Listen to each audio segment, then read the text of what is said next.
Brantley Osborne, thank you so much for hopping on the show with us. Second episode of the Rep Your Story podcast presented by Level Sportswear. Four-year player at Shepherd University, highly under-recruited in high school. We start off every episode, and I want to really get into what your background was and like what that time was like for you. So every episode starts the same question. I'm going to let you just roll with it. What is your story? Okay, yeah. So like you said, thanks for the introduction. My name is Brantley Osborne. I'm from a super small town in central Pennsylvania. But got fortunate enough to get an opportunity to walk on at Shepherd University, which is a small Division II school in the Panhandle of West Virginia. I went there without a scholarship, pretty much just kind of bet on myself. I was recruited by a bunch of Division III schools in Pennsylvania. They were really expensive, really. It wasn't anything against Division III schools. I was happy to play college basketball, but the schools were just really pricey. And Shepherd gave me the opportunity to walk on, with the opportunity that if you can come down here and prove yourself, there might be some scholarship money for you, moving forward. So after talking it over with my coach and my family, we decided that was the best option for me at the time. So I go down there and I ended up getting put on a partial scholarship after the first semester. So it didn't even take a full year. So it definitely worked out in my favor. So what was that like in like that first year? Was it like I got to prove myself to get a scholarship, or was it more just like I'm gonna see where it goes? Yeah, I mean, yeah, it was definitely like I got to prove myself. There was a little bit of pressure there, just from really, I remember my dad being pretty into it from a financial standpoint, right? Because my parents were gonna help me with college how they could, and it wasn't really that much, so it was gonna hurt their pockets, So I remember feeling that pressure more from my dad, more so than anything. But honestly, when I got down there, man, it was like a smack in the face because it was the best basketball players that I've ever played against. So anybody out there that's listening to this that Division I, II, or III, I played Division II. Man, college basketball is a different animal. It really is. So, I got down there without I really didn't even play AAU. I come from a small town with not, much talent in our area. I didn't really play AAU basketball. So I didn't really have much exposure to high level players. So I go down there, I pretty much get smacked in the mouth. So it's like, wow. Like I realized from like the first day before we even had our first official practice, like the first day in pickup, it was like, man, if you really want this, like you got to get to work like right now, So that was really like my first experience with it.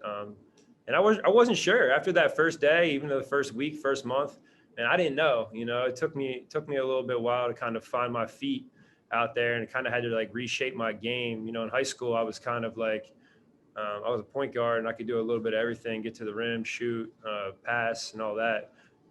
When I got down there, I quickly realized that I couldn't really go by anybody, when I first got there. So I had to reshape my game. I pretty much became a spot up shooter, my first like 2 years there. So yeah. The whole walk-on story is obviously like a common story at this point, but they're all relatively the same. It's that whole feeling of being an underdog, and like Brandon said, proving yourself. What do you think was harder for you? The physical aspect of, like you said, the skill level being so high, or like the mental aspect, knowing that you are a walk-on and it's kind of a different story, and like how did you overcome that? Yeah, it's a good question. From the mental side, that wasn't that difficult for me because I think my high school coach did a really, really good job of just holding me accountable, being tough on me, holding me to a high standard. So like from the mental aspect, I think I was pretty well set, but physically I was behind, man. I was just not as strong as guys, not as fast as guys. I'm 6'3", so even, for a guard at the Division II level, it's not like I had size advantage over anybody. So I was definitely more like set back physically, more so than anything. Was there ever a point in that first year, or even like coming out of high school, where you weren't getting the looks that you wanted to get, where you were just like, screw it, I'm gonna just go to college as a student, like I'm not even gonna try and be an athlete? Or was it always I'm a basketball player, I'm gonna make it? Yeah. There was never a doubt in my mind. I was going to play basketball somewhere, Nice. somehow, some way. You know, I would have went JUCO. I would have went to a prep school. I would have went Division III. And there was a Division III that I was actually had lined up if I wasn't going to Shepherd. I was going to go to Alvernia. I don't know if you guys are familiar with it. Mm-hmm. Yep. I was heading there. So yeah, there was never a doubt in my mind. I was definitely going to play college basketball somehow, some way. Yeah, I mean, go ahead, Brandon. So after, let's fast forward a little bit then. You make it, get the scholarship. How did the next few seasons go? Like, how did junior years? Did you get it? You got the scholarship sophomore year, you said, right? No, actually, I got it. So I went down there and I actually redshirted. So like the deal was they were going to redshirt me, and then if I could prove myself academically and athletically, I would be granted a scholarship, because I wasn't a very good student coming out of high school either. So there's that, throw that into the equation as well. I was okay, but it was, there was some questions there whether I was going to be able to hold up my own in college. So I did well academically and athletically in the first semester. So it was my first semester in my redshirt year. Right at the end of that semester, I got pulled into coach's office and he told me that they're going to put me on partial. And then fast forward into my first year playing, I did not start the first 9 games. I was like 6th, 7th guy, right? So either one of the first 2 guys off the bench. And then actually the story goes like this. So I was this dude from Montreal, Canada was starting over me, and he started the first 9 games, and then he went back to Canada for winter break, and he got caught up in a snowstorm there and couldn't get back in time. So we played out in Cal, PA over our Christmas break, and I got the start, man. I had one of the best games of my career. I had 25, 8 and 5, and I've never came off the bench again. So that's kind of how that went. So I started the rest beautiful. of that. That poor guy. It's poetic. Yeah, it is poetic, right? Yeah, that was great. Yeah. So when he got back, what did he say? Oh, he didn't like that. He didn't like that. Definitely not. We definitely had he was my buddy, right? But we definitely had a little bit of a rivalry going on. Anybody that's played college sports, like when you're playing against the same dude every single day in practice, like there's, you have like some underlying, beef there, really, I think it's impossible not to kind of be chippy with one another in some capacity. Yeah. That's awesome. So we've all seen like those videos on Twitter and Instagram of like the big time football and basketball programs doing some special announcement for like a walk-on getting full scholarship. Mm-hmm. Super emotional. Everybody goes nuts. Yeah. Take me through that moment. Like, what is the first thing going through all of this that you went through, like the underdog, proving yourself? What's like the first thing that comes to your mind when you were told, you're no longer a walk-on, you're on scholarship? Like, what was the very first thing that pops in your head? Dude, first thing I thought about was my dad, man, because I knew that he was going to be fired. Yeah, up. That's awesome. That's good. I knew for a fact that, because it was, we would talk about that. My dad was kind of always checking in with me, how things going, where do you think you stack up? We would have real conversations about, what it looked like. And we weren't sure, we weren't sure. We were definitely, thought that it could get done, but it was no guarantees there. So the very first thing I thought of was my dad. I couldn't wait to get out of the coach's office and give him a call. So that was a big moment for us, for sure. Yeah, that's one of the best. That's like those stories are like some of the best stories in college sports, like that walk on to scholarship moment, for sure. Yeah. So then let's keep going with the story then. So you played the rest of the season. You started the rest of the season as a sophomore. Can we get a little stat line? Do you remember what your stats were junior, senior year? Yeah. Well, junior, senior year. Well, actually, so my freshman year, I just pat myself on the back here. I ended up leading the country in 3-point percentage as a freshman for Division II. For Division II, the entire country, I finished first in 3-point. Which was at the time 48.1. What? Yeah. So like I said, I was taking a lot of good shots. I was a spot-up shot. I shot 48% from 3 that year, and I averaged like 12.5 points a game. How many, like, do you remember, like, it's 48%, but how many attempts did you have? I think the thing was you had to 100, I think, right? No, I think the rule was you had to make 2.5 a game. I think they went off make. Wow. Or maybe it was attempts. I could be wrong on that. I think you had to make 2.5 threes a game. Okay. So 28 is crazy. I think yeah. that's what. Yeah. So where did it go after that? What was sophomore, junior, senior year like? So sophomore year, I averaged what it was 12, then I averaged 15, then I averaged 17, then I averaged 19. So I jumped Mhm. like about 2 points per game every year. Sweet. Yep. So as a senior, averaging 19 as at a D2 level, did you go play over? Like, did you have any offers to play pro after that? No, I didn't, but that was always definitely like a dream of mine, man. Just like same deal with like coming out of high school. Like I knew I was gonna, get to college basketball somehow, some way. It was kind of like the same thing, like coming out of college. Like I just in my heart, like it was gonna happen. I didn't know how. I had no clue how. I had no connections. Nobody. Scouts could care less about a D2 guy that averaged 19 points. You're not really on anybody's radar. Maybe some are. I definitely wasn't. Mhm. So what I did is I got my highlight tape together. I got my player resume together. I got some coaches to try to help me, and I basically just started sending my stuff. I got on Eurobasket.com. I got every agent's email, and I just started sending like 100 emails a day. And I sent like 500 emails out to agents. And then I went to 2 different combines. Played well at one of the combines, and then through this combine out in Philadelphia, I got placed in Spain. So Okay. How many? What was yeah, that like? How was the culture shock for that first, and then we're gonna get into basketball. yeah, way different, man. You definitely, I had 2 roommates that were American, so that helped for sure. Yeah, but But you just feel lonely, My teammates were great. The culture was awesome in Spain. People are super friendly. My teammates were really cool, but there's, you feel lonely. You miss home. So is what was the basketball aspect like then? yeah. How because I've played overseas, but I never played in Europe. So is the European style true to what people kind of keep the Yeah, stereotype as? yeah, it's definitely different. It's definitely different. I still think that um, there's less of a difference between U.S.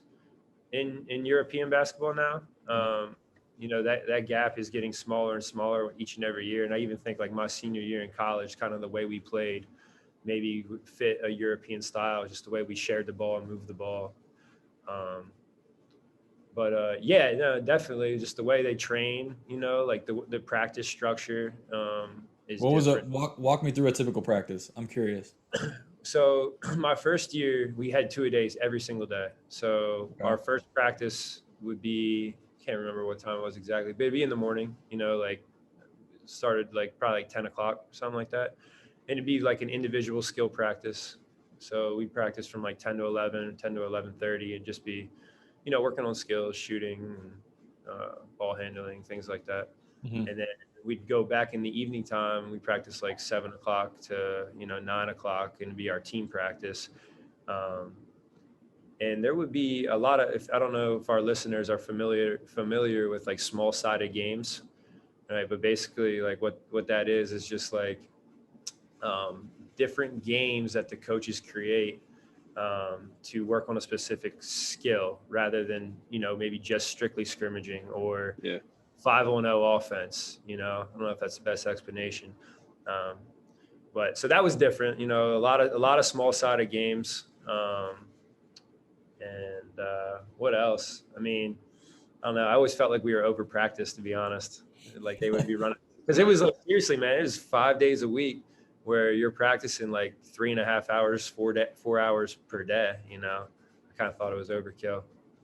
Did Um, you did you Play one game a week. That's another thing too that people don't realize. yeah. Unless maybe like a higher level. So you practice like crazy amounts compared. Your practice to game ratio is nowhere where it should be. You play on Saturday or Sunday, and then you're practicing the rest of the week. So that Hmm. can be challenging mentally, really. Yep. Did you have a similar feeling going into it as you did as a walking onto campus? Is there like a similar feel? No, not quite, because I knew just based off my agent, having conversations with my agent and then knowing what my expectations were for the team, I was going in there to be the guy, they wanted me to score. They were going to run offense through me. So it was really different, really, really different. That agent hooked you up. Yeah, it was nice. It was a nice situation for sure. Yeah. For sure. So how long was your career over there? Did you stay in Spain or did you go to different countries as well? Yeah. So, well, actually rewind a little bit. I went and played in China. That was part of my process of trying to get overseas. So I did a tour in China with a bunch of an American team. I don't know if you guys ever heard of anything like that, but Yeah. we went over to Beijing, and then from Beijing we jumped around to a couple different cities. We were over there for a couple weeks. So that was my first country I played in. And I don't know if you'd really consider that professional. I mean, I was playing with aspiring professionals and a couple guys that were professionals. We played against CBA team actually. But then from there I went to Spain and I just played there 2 years before I came back home. 2 years. Okay. 2 years. What was that a tough decision ending it and coming back? Yeah, man, it was extremely tough, man, because I really, I'm 30 years old now. It's 8 o'clock and I'm getting ready to go play pickup. I'll never be ready to stop playing ball, So it was a really tough decision. But at the end of the day, I still, I don't have regrets. I think it was the right one. It's just my wife now was my girlfriend at the time. We were in a long distance relationship for 2 years. So that's no joke. And then just, the European season, it's 8-9 months, that's a long season to be away from friends, family, missing Christmas, missing birthdays, and all that stuff. So it was a tough decision. Yeah, for sure. Because I wasn't ready to be done playing ball. But I think the right one at the end of the day. All right. I have the most obvious question ever for you. And I think this will be a good, towards the end thing. You don't have to spend a whole lot of time on it, but you have this whole story of your career and everything. There's tons of kids all over the country who are from small towns and areas and they want to play college basketball and may not be getting the looks that they're given. So just give me your best blanket advice for kids who were they were in your shoes, or they are in what your shoes were at that time. That makes sense. Yeah, definitely. I think first and foremost, I'd ask yourself why you're doing it, and, for some people, it might be a scholarship. I need to play college basketball, maybe from a financial standpoint. So figure out why you're doing it, fall in love with that process, and exhaust all resources. I think some kids are shy to put themselves out there, because there might be, that subtle disbelief or, and I think a lot of times kids will use that as an excuse. I ain't getting no looks, but at the same time, nobody's going to come knocking on your door, if you're not, somebody really special. You gotta exhaust your resources. You gotta figure out people that can help you. You gotta be in the gym every single day and be ready for that one opportunity that might come. You know what I mean? I think a lot of people, are expecting an opportunity, but probably aren't putting in the necessary work. So, if that opportunity comes and you're not ready, there's that. And I truly believe in this too, man. It's if you are doing and taking care of everything you need to every single day, you're in the gym, you're taking care of your schoolwork, you're preparing, you're doing those little things that you need to do, opportunities are going to create itself as well. I feel like, the world works like that, and maybe not for everybody in every situation, but, it's kind of like that thing, you create your own luck. So that's what I'd say. Stay in the gym, keep grinding, exhaust all resources. Don't be afraid to put yourself out there. Perfect. I like that. Yeah, that's a great way to end it. We're trying to keep these a little short and sweet. So, yeah. Brantley, thank you. I believe you're training kids now. So if kids want to reach out, who should they follow you on social media? If they got any questions about how to handle the situation they're in, where can they hit you up? Yeah, go ahead, write the Instagram at Brantley Osborne, BRANTLEY OSBORNE. I'd be happy to help anybody that is on this journey. I was once there, and I had a lot of help along the way. Perfect. All right. Thank you so much. All right, guys. Be easy. Thank you guys for having me.